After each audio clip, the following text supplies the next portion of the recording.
pulled up her phone and was like, hey, have you heard of LoveHeart? And I was like, what's that? And she was like, oh, it's like a tool to support teachers like yourself to do learning stories and documentation. Welcome to Fika's Focus. Voices leading change. Okay. Kia ora. Kia ora, kia ora. This is Jen.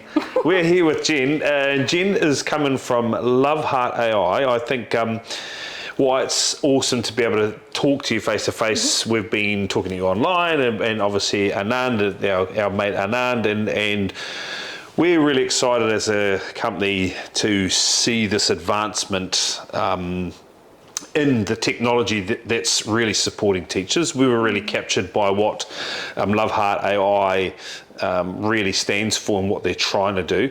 But I thought we'd start with your story about how you connected in with LoveHeart AI and your TikTok crowd. Yeah, cool. So kia ora everyone, my name is Jen. So I'm originally from New Zealand. I now reside in Brisbane, Australia. And the way I discovered LoveHeart was pretty organic. I was teaching in Queensland. I've taught in various kindergarten classrooms, and I just was feeling quite burnt out with documentation. I just reached to a point in my career where I felt, oh my gosh, I felt like I just wanted to leave the sector altogether. And it's quite the transition between New Zealand and Australia. I taught in New Zealand, came to Australia, and it was just completely different. The amount of documentation, the pressure of being what we call in Australia an ECT is very different from what it is in New Zealand. So I was essentially doing all the documentation. I did have like what we call an assistant or an educator that supports me, but I usually got most of the programming time, so I didn't really want to rely on that person to support me. So the way I discovered LoveHeart was I was at a professional development on the weekend, and I was talking to a centre director, and I was like, oh, I'm just really burnt out. I've got so much like learning stories and planning to do. And she was like, hey, well, she pulled up her phone and was like, hey, have you heard of LoveHeart? And I was like, what's that? And she was like, oh, it's like a tool to support teachers like yourself to do learning stories and documentation. But then when she said AI, I was like, I instantly thought, oh my gosh, isn't that cheating? Like I could write these learning stories by myself. And then she's like, no, but it's saving you time, Jen. Like have a good look at it. And so I was a little bit skeptical. The next day, sat down one morning. I was like, okay, I'm just gonna download it and open it up.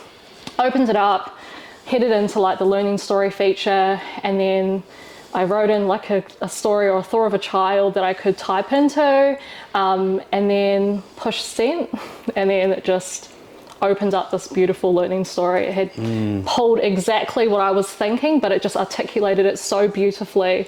And I was just like, whoa, I need to know more about this. And then I just thought of the teachers that I talk to so I have my own TikTok account.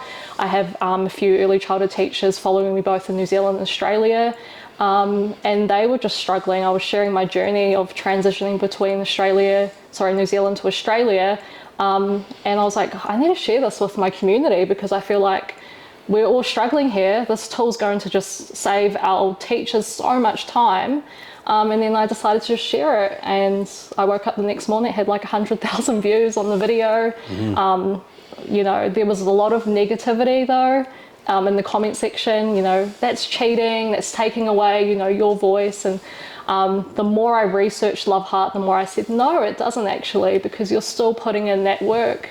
So yeah, that's how I discovered LoveHeart. And then from there, they reached out to me through TikTok, said, hey, we would love to have a meeting with you. I just thought it was just, you know, me creating some content for them, having some sort of partnership. And then I met with Hamal, our CEO and co-founder.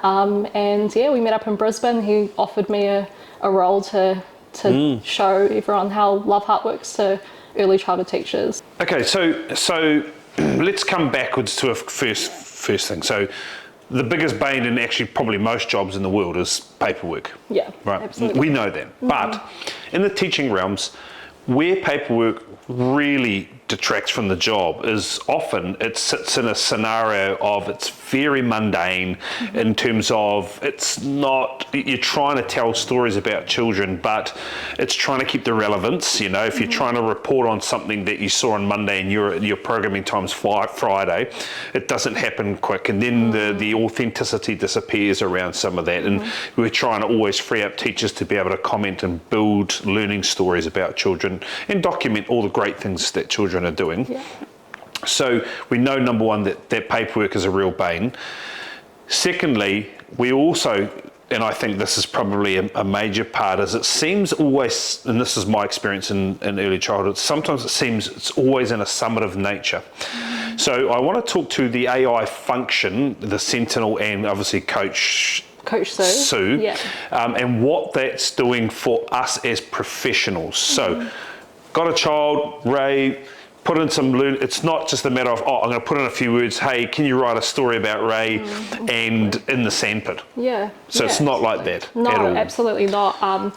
So we have a feature in place on LoveHeart called Sentinel, and it's basically a feature where we want our educators and teachers to continue to develop their pedagogical knowledge, and it's fantastic for, you know, our trained early childhood teachers, you know, our unqualified teachers who don't feel confident to write a learning story. So we've popped that feature in place where they have to write a significant amount of information into that message composer in order for LoveHeart to then create a learning story.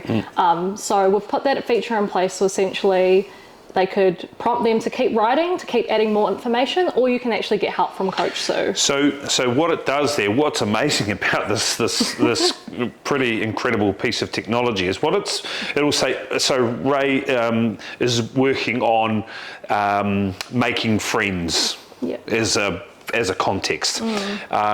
So he was in the sandpit today and he was prompted to share his bucket with someone else. You can't just write that in and hope. It'll actually start to ask you questions like, how did he display his ability to want to make friends? You know, tell me more about where he was. It actually prompts and prompts and prompts. You can't just get away with just with one sentence. Yes, you just can't get away with it. And Coach Sue's fantastic with that. She'll ask you so many different reflective questions to help extract all of that information out of you. And then the really cool thing about Coach Sue is that if you're not sure, just say, I don't know, to Coach Sue, and then she'll reframe that question to help you understand at your level of understanding. Yes. Yeah. It's fascinating to think because often we're doing learning stories by ourselves, right? Even in my own primary teaching career, it wasn't like I was sitting down marking running records and assessing writing samples and things with a whole group of people until later, actually. You know, you moderated your own, or you marked your writing samples based on a rubric, and then you put it in front of a group of people and you argued about where people sit. But actually, in reality, what AI and LoveHeart AI is doing for us is it's actually building a companion of learning right in with you. Yeah, she's essentially aiding you, and I feel like she's making you a better teacher. Agreed. And she also comes from an unbiased opinion as well, because often we as teachers come from very biased opinions and we think that we know what's best for the child, but she comes through and you think, oh, okay, I didn't even think of that to do with the child, or I didn't actually pinpoint that was actually what that child needed. Yes. So another part really of it, which is fascinating to me, is that how quickly you can train it to understand what you are trying to achieve. I think that's probably one thing that could get lost a wee bit that we've got to continue to highlight, is we actually can, because take for example, even us, we've got 5 centres around Papamoa, but they're all different communities. And actually how we really want to push out what we see as being critically important for our localised whānau is different.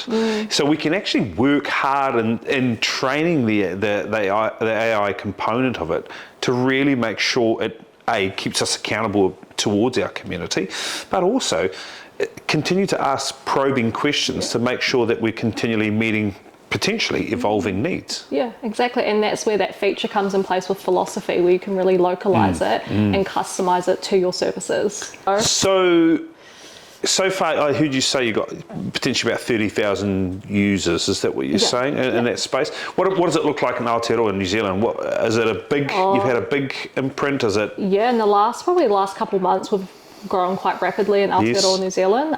Predominantly, we do have a lot of our educators and teachers based in Australia. We are branching out to like Canada, America. I know you're saying Dubai, this thing there with it. Yeah. But it's such a fascinating product because it's, just the evolution of it. How do we keep up with, how does LoveHeart keep up with the changes in policy and things? What's your guys' approach around that? Like, we already had an interesting one today, but what does that look like in the changing landscape? We just take a lot of our customer feedback quite seriously as well. So essentially one of my roles is just monitoring, the usage of LoveHeart with our customers. And then I always say, at the end of my onboarding sessions, we're always open to feedback and things like that. And then I feed that back to our product team. And then we really just try work on, essentially rolling it out if it's something that we want to do, or if we see customers or a lot of our customers are giving that same feedback as well. So that's kind of how we try to keep up with things like that. And it's incredible because it's got like access to Te Whatu Pōkeka, and then you can ask about Te Ara Poutama, all these things. It's crazy how it gleans all that for the necessity and need of what we're trying to do to achieve and working with children. Do you think, in your experience, as a pure time tool, so going from, you were like, I'm near burnout, probably want to leave the sector, to what it can pull back in time, what do you think, maybe as a percentage, what do you think initially when you went in, how is it redacted in that space? It's just saved me so much time. So for example, that voice memo feature that we have here on LoveHeart, we have here in Australia, you have to do what we call like a daily write-up of what the children have done for the day. Yes. And that would be so time consuming for me. It would take me half an hour to 40 minutes to type that up and share with families. So when I started to use LoveHeart, I would just record my voice of what the children had done for the day and then quickly upload it and share with my families. And then it just bought me time back to just go back and spend time with the children and not have to worry about that. Phenomenal. Yeah. And phenomenal. Yeah, it's honestly, I was sold as soon as I saw it, because I thought this is where it's heading. How do we go about addressing some of that fear? Because I mean, I'm an early adopter. Yeah. That's just generally how I've been in life. I had the iPod Touch as soon as it came out, and the iPhone as soon as it came out. That's me. But how do we go about, outside of obviously early adopters, just helping people feel like this isn't replacing the teacher's voice? How do we get that message across? I think first of all, we have to view LoveHeart or like this platform as a tool. It's there to support and guide you. And I think also the fact that we're specifically for early childhood. I actually love that. Yeah, you haven't tried to do primary, secondary. No, we purely want to focus on, and I'm sure it's the same in New Zealand. We've seen a significant percentage of teachers leaving our sector because of documentation. And there's no other tool out there at the moment that is for early childhood that is going to support our educators and teachers to be better at our job. And we've got a free download. Try it for yourself. Really give it a go, and maybe they will come. Maybe, and you don't have to use LoveHeart. If you want to do your beautiful learning stories, then do that. But the really cool thing about LoveHeart is that you can customize it. You can change things around. So viewing it as a tool to guide you in your teaching practice, that's the way that I would go about it and view it. Yeah. So just so we're clear, Future Focus itself, we've actually signed into being a user and paid. So we get, I don't know how many, it's heaps more, but the free version gives, what was the limits on the free? So you get 10 free requests, and that just rolls over every month. A lot of our users are on there, they play around with it, and then I also run like masterclasses each week where I train and support teachers and educators on how to use it as well. They get a lot of value out of that as well. And then eventually you can upgrade to, those plans and things, but just give it a good go. And you know, that coaching feature that we have on LoveHeart, that's probably one of my favourite features. Yes, no, it is. It's an well. outstanding feature. And that's free and accessible to use. It's like your little resource tool that you have. Do you know what, Jen? Like, I've, you know, the way AI is heading, I still can't see how we replace teachers' love, care, respect, that connection, that warmth, that welcomeness, that all that. I don't know how AI replaces that. And in all honesty, it is my belief that I think you're going to see teaching, and like I think nurses probably might fit into the space as well, but especially in our sector and you know, obviously primary, where we often are a critical cog for a child's development in that space. And the way I see LoveHeart AI working is just allowing us more time to do that. Yeah. That's why I'm so hooked on it, because I'm like, this is going to allow us to actually spend more time connecting, understanding, carrying empathy and curiosity into it, to actually really know our children even more so, while having an aid say, have you thought about this? Have you considered this? What about this task? Have you thought about this? You know, I think it's mind-blowing to me. Yeah. And we're so excited to work in with LoveHeart, because we love what you've been awesome. Anand's just wicked, you know, he's such a character. And it just really is fascinating in our spaces. So just to wrap up, you're over here for 6 weeks, getting around and obviously working with other people. Whereabouts are you heading? Who are you going to see? Got a few people around New Zealand? I'm actually just purely working here for about 3 weeks, and then I've got a 3-week holiday with Whānau. Oh, nice, nice. So yeah, I'll be just around. Yep. If anyone needs support in New Zealand, I can just drop on and see them. I don't know when this podcast is probably coming out next week, I think, but we're having a hui tonight with our teaching team, where Jen's going to be leading that and talking through that. And we're really excited to have you come in face to face. I think that's a cool feature of what you guys have done in this early stage. But we are mega excited to have you in. So, Jen, we really appreciate your time, and hopefully we blow up on your TikTok. Thank you. Thank you.